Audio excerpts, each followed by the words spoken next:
Ratchet and Clank walkthrough. This is still on planet Oozla, and we just finished talking to Professor Fizzwidget, at least I think he was a professor, and we also got the dynamo, which we'll have to use to get out of this area here and take the common shortcut back to the ship. So, like in the first game, there are many times that we're going to have to go through a whole big long part of the level and then get an instant teleport to the end of that place that we just reached.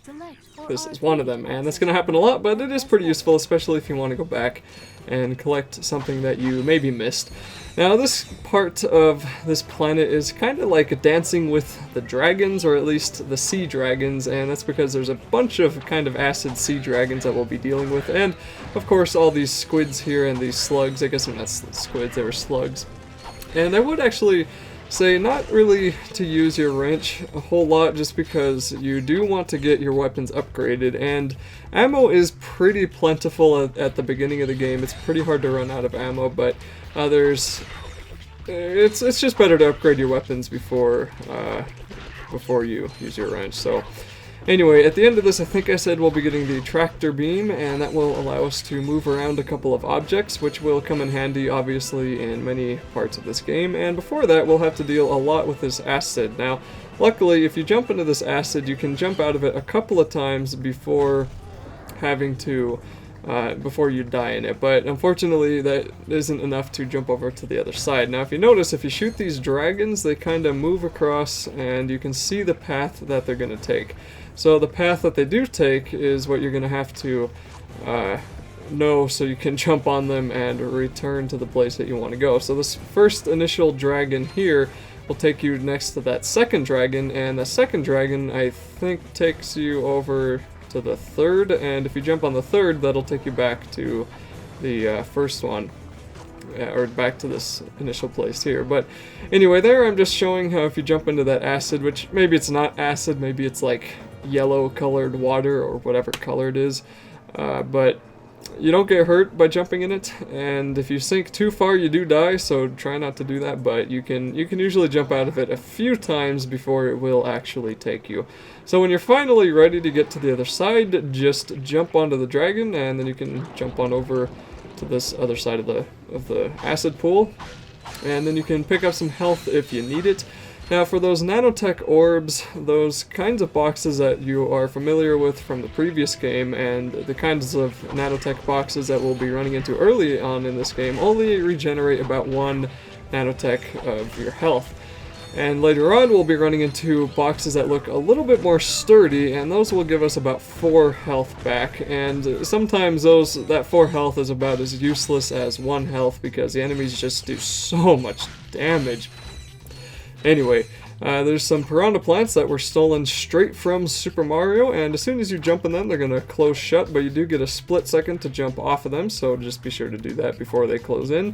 And then we get to reach a slightly more complicated dragon trailing pool. So if you aren't sure, just kind of take a look around. You can see there's 2 dragons over there, and there's actually 4 or 5 over here. And you're just going to want to jump on, or you're just going to want to shoot them, and that'll let you know where he's going to go. And then you can kind of plan, okay, if he's going to go over there, then maybe I'll jump onto that dragon or that platform. And we're going to be trying to head on to that little island kind of to the left there with all the dancing slugs. And I can't exactly remember what's on that island. It may just be a bunch of bolts, but that's where we're going to try to go. So you got to jump pretty immediately off of a dragon once he stops, and this second dragon isn't going to be the one that takes you to that platform. But this dragon here, I think, might be the one that I just passed. But anyway, at first it looks like I'm going to be coming on over here and jumping onto this piranha plant.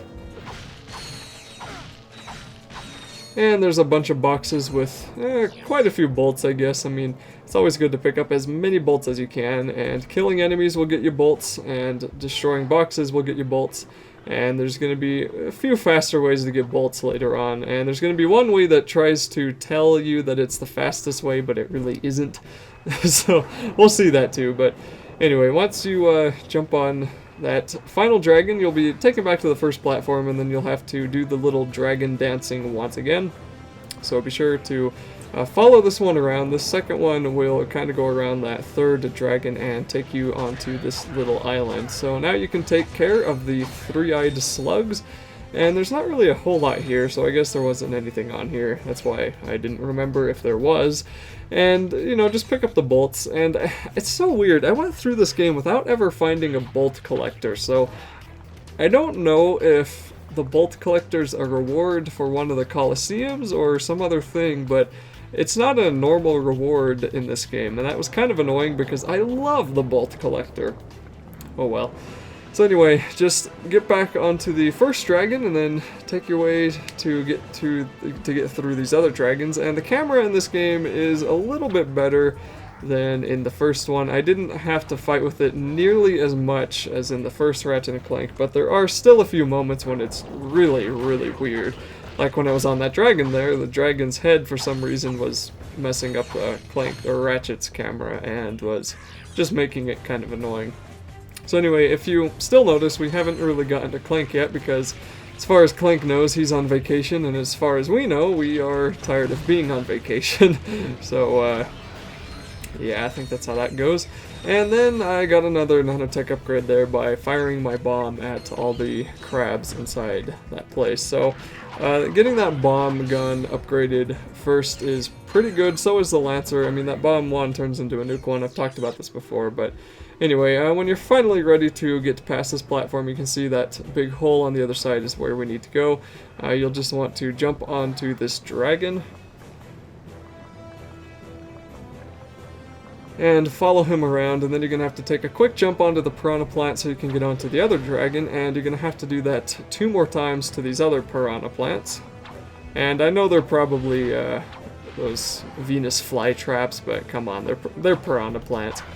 And the environment in this game is a little bit more destructible than it was in the first one, so if there's something that looks like it can be destroyed, it probably can. But anyway, here's the tractor beam, and that's basically it for the level. Welcome. If everyone could take their seats, we can proceed with today's demonstration. First, I'll need a volunteer. Anyone? Excellent.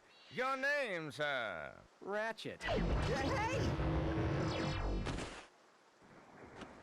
And there you have it, the Megacorp tractor beam in action. Let's give it up for our volunteer. Sir, how about taking advantage of our show special?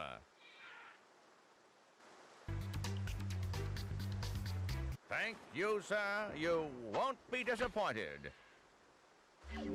The tractor beam moves small and medium-sized objects which have glowing orange targets like these.